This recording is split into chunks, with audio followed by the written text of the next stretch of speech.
So hello everyone, this is Varsha and welcome back to Mastermind. तो जैसे कि तुमने इस वीडियो के टाइटल में देखा, कल तुम्हारा आईसीएसई बायो का एग्जाम है, तुम्हारा लास्ट एग्जाम है। तो इस पर्टिकुलर वीडियो में हम तुम्हारा वन शॉट रिवीजन करेंगे। जितना भी चैप्टर्स है सारे चैप्टर्स का वन शॉट एमसीक्यूज को लेकर डिस्कस करेंगे, सबसे इंपॉर्टेंट क्वेश्चंस को लेकर डिस्कस करेंगे जो कि बोर्ड एग्जाम्स में तुम इस टाइप का क्वेश्चन एक्सपेक्ट कर सकते हो। तो एग्जाम पॉइंट ऑफ व्यू से बहुत ज़्यादा इंपॉर्टेंट है, तो तुम्हें मेक श्योर करना है कि तुम जो भी कुछ कर रहे हो, लेकिन ये सारा एमसीक्यूज का आंसर तुम्हें पता होना चाहिए, बिकॉज ये सब बहुत इंपॉर्टेंट है। एंड यहाँ पर देखो, ऑलरेडी यहाँ पर काफ़ी सारे लोगों ने ई बुक्स ले लिया है, तो अगर तुमने ई बुक्स लिया है तो ई बुक से अच्छे से प्रिपरेशंस करना, कुछ भी यहाँ से क्वेश्चन मत छोड़ना। और इसके साथ साथ यहाँ पर देखो, definitely I can not provide you everything, but यहाँ पर एमसीक्यूज को लेकर हम ई बुक से डिस्कस कर रहे हैं। तो यहाँ पर देखो, वन शॉट एमसीक्यू को लेकर डिस्कस करेंगे। Make sure that you know the answers of all these questions. So let's start. सबसे पहला क्वेश्चन है तुम्हारा, the nitrogenous base adenine always pairs with. So you know it is ATGC। ATGC मतलब adenine, it binds with thymine and guanine with cytosine. So it will be T, that is thymine. So option number A is correct. Moving ahead to question number 2, the basic unit of heredity. So you all know that genes are the basic unit of heredity or basic unit of inheritance. So it is option number C, that is genes. Next is question number 3, mention the exact location of. देखो, ये question तुम्हारा exact location वाला question में भी आ सकता है। MCQs का part है यहाँ पर, लेकिन यहाँ पर exact location of gene अगर पूछा जाए क्वेश्चन में एग्जाम्स में, so you have to write genes are located on the chromosome. So present on the chromosomes will be the correct option, that is option number C. Moving ahead to question number 4, after mitosis, a female human cell will have. So female बोला है, female में chromosome क्या होगा? XX, 2X chromosomes. So total you know 46 pairs होता है, तो 46 pair में 44 है, 44 plus this is 45 and this is 46, so total 46 chromosomes. 23 pairs होता है और 46 टोटल नंबर ऑफ क्रोमोसोम्स होता है। सो 44, this is 45, this is 46, so 2X chromosomes होगा बिकॉज फीमेल है। Next question number 5, eight the end of dash cytokinesis is completed. So you all no prophase, metaphase, anaphase, telophase होता है, उसके बाद cytokinesis का जो प्रोसेस है वो कंप्लीट होता है। So at the end of the telophase cytokinesis will occur और cell division is complete. Next is question number 6, replication of DNA in the cell cycle occurs during the S phase और synthetic phase. Next है तुम्हारा यहाँ पर question number 7, synthesis phase. So this is synthesis phase. So synthesis phase in the cell cycle is called so because of the synthesis of more DNA. So option number C is correct. Next is question number 8, spindle fibers get attached to centromere of the chromosome in the following stage. So metaphase में होता है ये process. Spindle fibers, it gets attached to the centromere and chromosomes they align at the center. Metaphase में क्या होता है? Chromosomes they align at the center. तो यहाँ पर तुम्हारा option number D is correct, metaphase. तो देखो, अब यहाँ पर नेक्स्ट है जेनेटिक्स। यहाँ पर ह्यूमन क्रोमोसोम्स, तुम लोग सोच रहे होगे कि यहाँ पर ह्यूमन क्रोमोसोम्स का हमने एमसीक्यूज क्यों नहीं डिस्कस किया। तो यहाँ पर चैप्टर 1 में ही कवर हो गया तुम्हारा, ज़्यादा बड़ा चैप्टर नहीं है human chromosomes, it is a small chapter. तो यहाँ पर देखो, इंपॉर्टेंट एमसीक्यूज ऑफ जेनेटिक्स। सबसे पहला क्वेश्चन है, the type of gene in which in the presence of a contrasting allele is not expressed. Express नहीं हो रहा है, that means it is recessive. और अगर क्वेश्चन में होता है एक्सप्रेस्ड, तो यहाँ पर क्या होता है? Dominant. Next is question number 2, the basic unit of heredity, you all know it is genes. First chapter में भी हमने डिस्कस किया था ये question. Next is question number 3, a homozygous pea plant having purple flower is crossed with a homozygous pea plant bearing white flowers. So the phenotypic ratio of the offspring obtained in F2 generation is. तो देखो, यहाँ पर तुम्हारा phenotypic ratio क्या होता है? Phenotypic ratio 3:1 होगा monohybrid cross में। फेनोटाइपिक रेशियो के बदले अगर क्वेश्चन में जेनोटाइपिक रेशियो होता, सो 1:2:1 करेक्ट ऑप्शन होता, बट यहाँ पर फेनोटाइपिक पूछा है तो यहाँ पर 3:1 is correct, that means option number D. Next चलो हम लोग जल्दी जल्दी डिस्कस करेंगे। नेक्स्ट है genes are present on the chromosomes. So ये हमने ऑलरेडी डिस्कस किया था, फिर से रिपीट है ये question. Next is question number 5, in a human female ovum consist of. Ovum will consist of 22 autosomes and 1 X chromosome. So option number D is correct. Next, moving ahead to next question. Next question is question number 6. After mitotic cell division, a female human cell will have. So after mitotic cell division, human cell will have 44 plus XX. Female बोला है तो यहाँ पर XX chromosome. So this is 1 from father 1 from mother, so it is XX, total 46 हो जाएगा. Next है तुम्हारा question number 7. In a human male a sperm will contain either X or Y chromosome. So option number D is correct. Next is question number 8. The recessive gene is one that expresses itself in. So it expresses itself in the homozygous condition. So option number B will be correct. Next is question number 9. Question 9. Difference among the individuals of a species is called. So difference among the individuals of a species, it is called variation. Differences बोला है तो variation होगा. ये term तुम्हारे book में भी दिया हुआ है, एक बार go through कर लेना. So next is absorption by roots. First MCQ.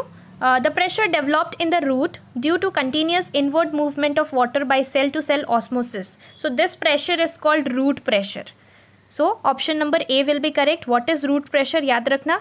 Next है तुम्हारा question number 2. When a cell is placed in a dash solution, it becomes plasmolysed. So in a hypertonic solution, a cell becomes plasmolysed.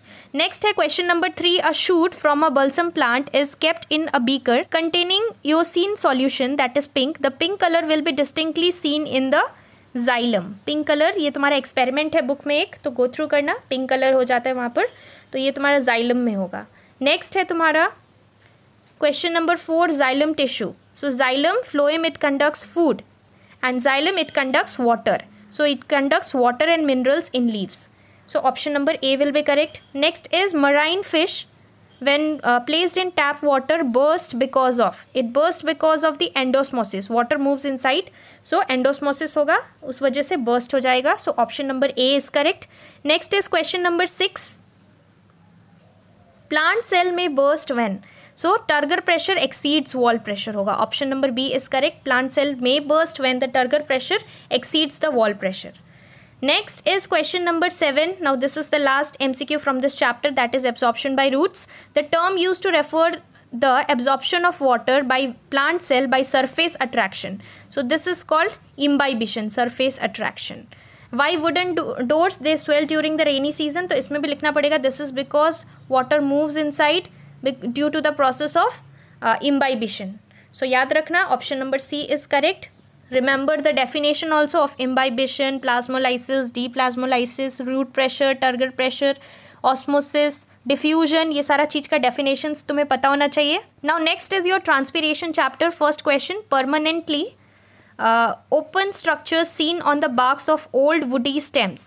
So this is lenticels. So lenticels they are seen on the barks of old and woody stems. तो यहाँ पर तुम्हारा cuticles होता है, lenticels होता है, stomatal transpiration होता है, सब कुछ याद रखना.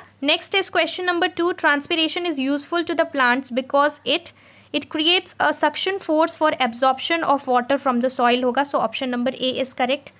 Next is question number 3. Guard cells. So guard cells होगा around the stoma. They are present around the stoma. So this is the location of the guard cells.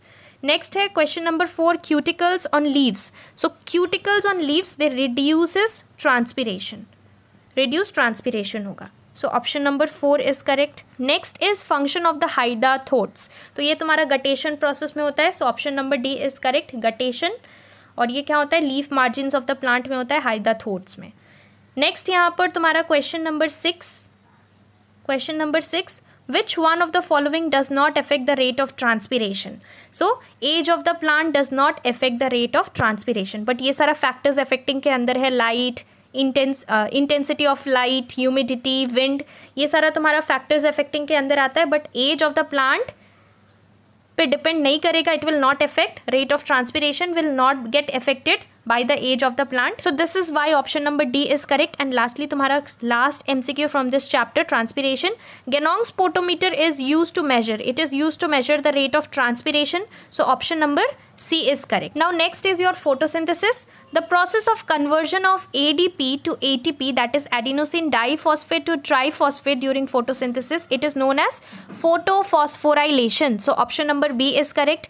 Next is photosynthesis is. So it is the synthesis of glucose from carbon dioxide and water by green plants using light energy. And remember the equation also, जो कि तुम्हारा overall balanced chemical equation है of photosynthesis, वो exams में आता है, तो तुम्हें अच्छे से करना है. इवन अगर तुम्हें definition पूछा जाए तो तुम्हें definition के साथ साथ यहाँ पर equation भी दे देना है. तो तो यहाँ पर तुम्हें फुल मार्क्स मिलेगा. You will not lose marks if you will give the equation also. So remember this. Next है तुम्हारा 3, question number 3. The individual flattened stacks of membranous structures present inside the chloroplast are known as thylakoids. So thylakoids होगा. Option number C is correct. Next is question number 4. A plant is kept in a dark cupboard for about 48 hours before conducting any experiment on photosynthesis 2. So why is it so? It is because starch is removed by this process. So remove starch from the experimental leaf. So this is why it is kept in a darker area for 48 hours. Next is ADP is expanded as NADP. So NADP is nicotinamide adenine dinucleotide phosphate. This is the correct full form of NADP. तो याद रखना NADP का full form, spellings भी देख लेना, full forms तुम्हें आ सकता है ऐसे भी शॉर्ट क्वेश्चंस में. So remember this. Now next is your next chapter, that is chemical coordination in plants. Cytokinins are predominantly present in, so they are present in the meristematic tissue. So option number B is correct. Choose the correct statements about the root of a plant. So root of a plant, it is positively geotropic. So option number A is correct. Next is question number 3. The hormone which causes the shedding of leaves and fruits, it is abscisic acid. So option number D is correct. Next question number 4. The movement which involves the movement of sprouts towards the sunlight. So it is phototropism. सारा definitions याद रखना. What is geotropism, thigmotropism, chemotropism, phototropism, सबका यहाँ पर definitions तुम्हें पता होना चाहिए. नेक्स्ट है तुम्हारा question number 5. Phototropic and geotropic movement, they are linked to auxin. So option number C is correct, auxin. Next is question number 6. Thigmotropism is best observed in, so it is observed in the tendrils. So option number C is correct.